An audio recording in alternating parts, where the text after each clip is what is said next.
Oke, assalamualaikum warahmatullahi wabarakatuh.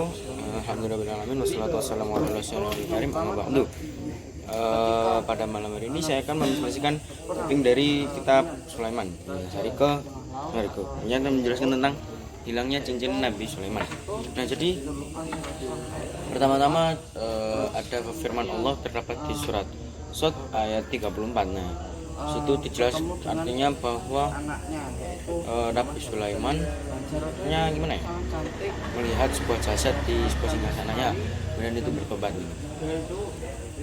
Nah, terus menurut para ulama, tafsiran para ulama bahwa itu Nabi Sulaiman sakit keras hingga kurus gitu. Nah, kemudian disembuhkan oleh Allah dan kembali baik lagi. Nah, terus juga ada yang tafsiran bahwa beliau mengalami hilangnya cincinnya gitu. Nah, jadi pertama-tama di sebuah sebuah pulau di tengah laut, ya di tengah samudra. Nah, terus di dalam pulaunya itu ada sebuah kerajaan.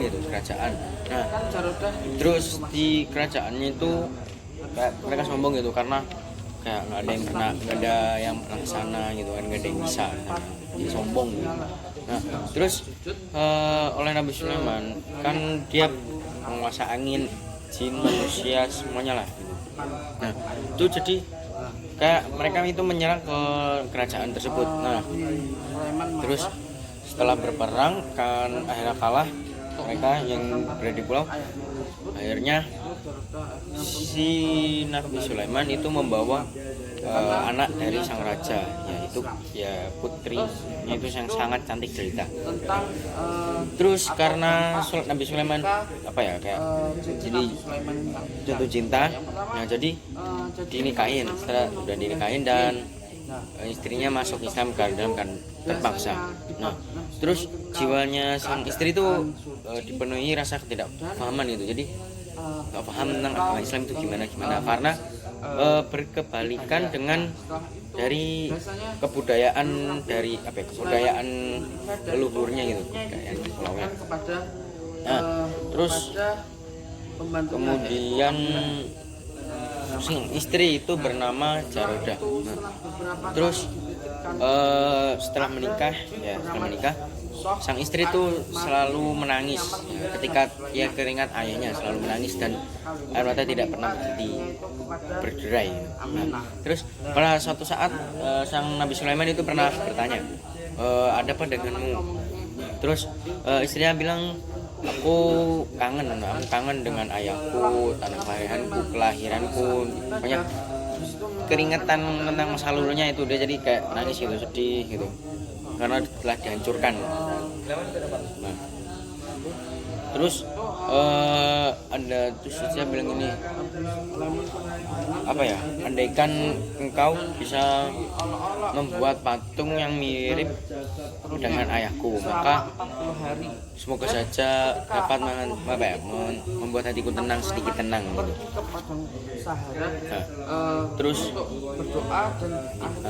Terus juga setelah dibikinin seret-seret oleh pasukan jinnya, selesai seret, terus dikasih pakaian oleh wanita yang perawan,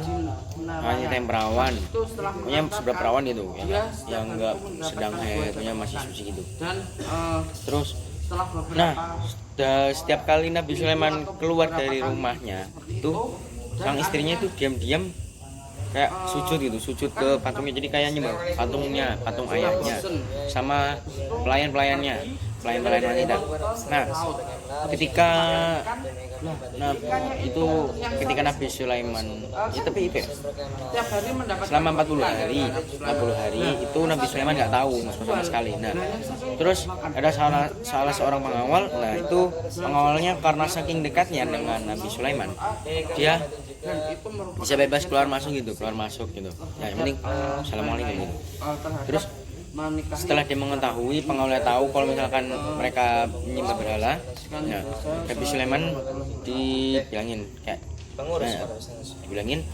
wahai Nabiullah, istrimu menyembah selain Allah. Nah, terus di rumahmu ya di rumahmu. Nah, langsung innalillahi wa inna ilaihi raji'un kata Nabi Sulaiman. Terus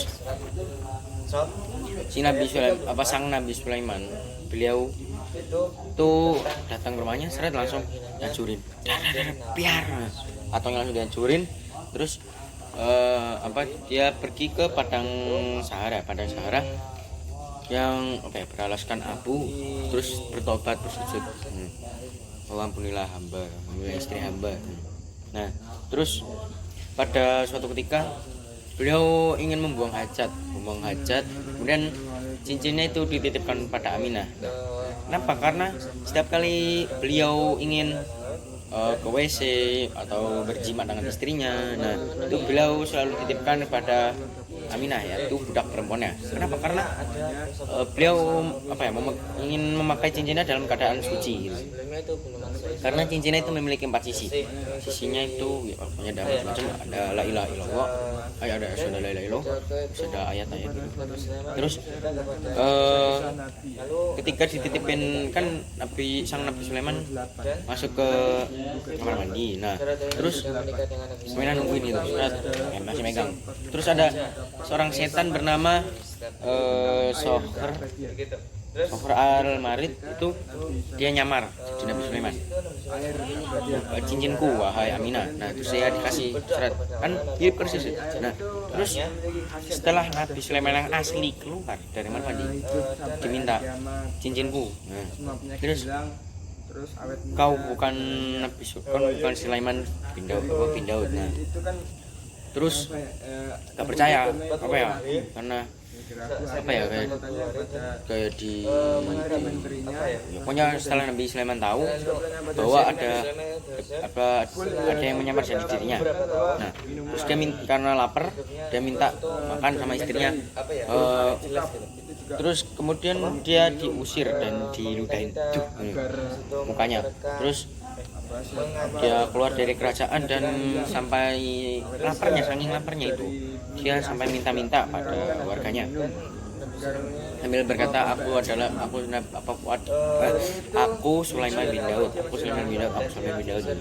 Terus warganya itu nggak percaya karena dia ngira itu orang gila yang ngaku-ngaku sebagai Nabi Sulaiman. Nah, ya dipukul lah,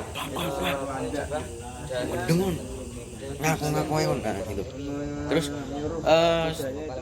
karena nggak dapat makan, dia pergi ke pesisir pantai, kemudian dia jadi kuli itu dia yang nganterin ikan hasil dari ikan dari para nelayan ke yang jual ikan di pasar. Nah, setiap hari dia memperoleh 2 ikan, dan yang satu dijual buat beli potongan buat beli roti. Nah, yang satunya lagi itu buat dimakan, biar ada lauknya.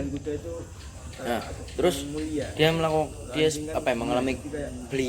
mengalami keadaan seperti itu selama 40 hari, seperti istrinya yang menyembah patung ayahnya selama 40 hari.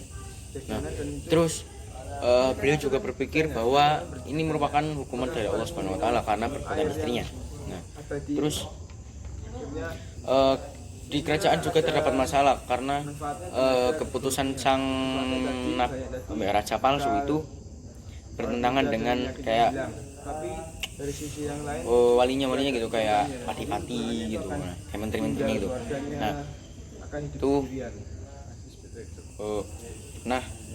si setannya itu kabur ke atas lautan, kemudian membuang cincinnya ke tengah lautan, ke dasar lautan. Kemudian karena kehendak Allah, cincinnya itu dimakan oleh ikan.